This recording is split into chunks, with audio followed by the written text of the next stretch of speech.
कोलकाता में महिला डॉक्टर के साथ रेप और उसके बाद बेरहमी से उसकी हत्या के मामले में पोस्टमार्टम रिपोर्ट आ गई है। और पोस्टमार्टम रिपोर्ट पढ़ने के बाद डॉक्टर्स या जो भी इस रिपोर्ट को पढ़ रहा है, एक्सपर्ट्स, वो यही कह रहे हैं कि निर्भया से भी ज़्यादा जघन्य ये वारदात है। मतलब महिला डॉक्टर को बहुत ही बेरहमी से मारा गया। जिस बेरहमी से निर्भया का कत्ल हुआ था, उसके साथ बर्बरता हुई थी, उससे भी कहीं ज़्यादा बर्बरता कोलकाता में महिला डॉक्टर के साथ बरती गई है। रिपोर्ट में जिन बातों का जिक्र है, यकीन मानिए कि उसको देखते हुए, पढ़ते हुए रूह कांप जाए। एक एक शब्द को, जिस तरीके से रिपोर्ट में महिला डॉक्टर के साथ जो कुछ हुआ उसको शब्दों में बयां किया गया है, उसको पढ़ने के बाद किसी का भी कलेजा कांप जाए। लेकिन रिपोर्ट की जो प्रमुख बातें हैं वो हम आपको बताते हैं। मनी कंट्रोल की वेबसाइट में पोस्टमार्टम रिपोर्ट को लेकर जो जिक्र किया गया है, जो मेन पॉइंटर्स हैं, वो कुछ इस तरीके से हैं। पीटीआई ने शुरुआती पोस्टमार्टम रिपोर्ट के हवाले से बताया है कि 4 पन्नों की रिपोर्ट है और उसके मुताबिक महिला के प्राइवेट पार्ट से खून बह रहा था। इसके अलावा शरीर के दूसरे हिस्सों में चोट के निशान थे। रिपोर्ट में ये भी कहा गया है कि इसकी दोनों आँखें और मुंह से भी खून बह रहा था। उसकी दोनों आँखों से भी खून निकला था, उसके मुंह से खून निकला था, उसके प्राइवेट पार्ट से खून निकला था, यहाँ तक कि उसके दोनों हाथों के जो नाखून हैं वहाँ से भी खून निकला था। मतलब जब आरोपी संजय रॉय, साइको है, वो साइको कहा जा रहा है उसे, जब साइको संजय रॉय उस लेडी डॉक्टर के साथ बर्बरता कर रहा था, उस दौरान उसने अपने आप को बचाने की भरसक कोशिश की। उसने अंतिम हद तक उससे फाइट की, लड़ाई की अपने आप को बचाने की, लेकिन वो बच नहीं पाई। उस साइको से वो बच नहीं पाई और साइको ने उसके साथ जो बर्बरता की, उसकी कहानी ये पोस्टमार्टम रिपोर्ट बयां कर रही है। उसके हाथ और चेहरे पर जख्म, कटने के निशान मिले हैं, प्राइवेट पार्ट, आंखों पर भी जख्म पाए गए हैं, उसकी गर्दन की हड्डी टूटी हुई है। रिपोर्ट में कहा गया है कि चश्मे का कांच उसकी आंख में धंस गया था। मतलब वो लेडी डॉक्टर चश्मा लगाया करती थी।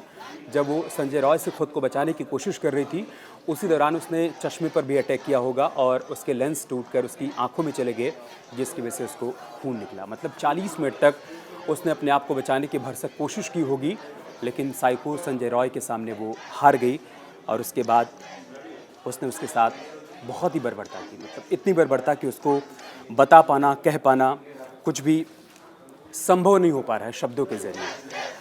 यहाँ तक कि पुलिस सोर्सेज के हवाले से जो जानकारी सामने आई कि शुरुआती पूछताछ में ही उसने कबूल कर लिया कि उसने ये गुनाह किया है, उसने बर्बरता बरती है।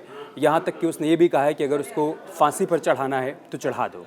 और पुलिस ने जब उसके मोबाइल को खंगाला तो उसमें कई अश्लील कंटेंट भी मिले हैं। मतलब उसकी मनोवृत्ति क्या रही होगी, उसकी मानसिकता क्या रही होगी, वो उसके मोबाइल फ़ोन के ज़रिए या उसके विचारों के ज़रिए या जब वो बयान दे रहा है उसके ज़रिए आसानी से समझी जा सकती है।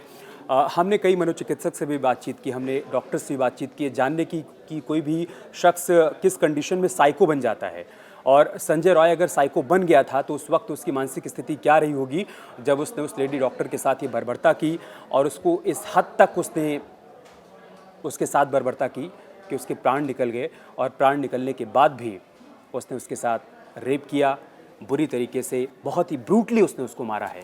तो क्या कहना है एक्सपर्ट का, डॉक्टर्स का, वो भी सुनिए आप। अगर आप किसी बलात्कारी की मानसिकता को समझने की तरफ सोचें तो कुछ ऐसे कैरेक्टरिस्टिक्स हैं जो इनमें बहुत आम देखे जाते हैं। एक तो उनमें सहानुभूति की कमी देखी जाती है। आक्रोश और क्रोध बहुत जल्दी आता है।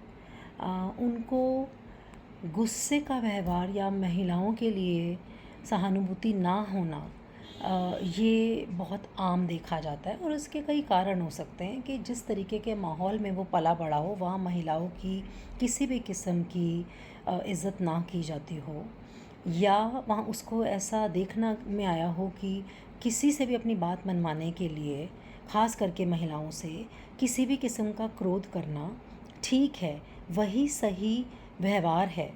कोई उसे ये सही करने वाला कभी होता नहीं कि ये गलत हो सकता है और दूसरों की भावनाओं को उनकी मर्ज़ी के ख़िलाफ़ उन पे हावी होके किसी भी किस्म की कंट्रोल या पावर का एहसास कराना कितना गलत है, उन्हें ये कभी नहीं बताया गया होता और उन्हें अपने इमोशंस को ठीक से कैसे आप उसको चैनल करें, उनको ये भी नहीं समझ होती।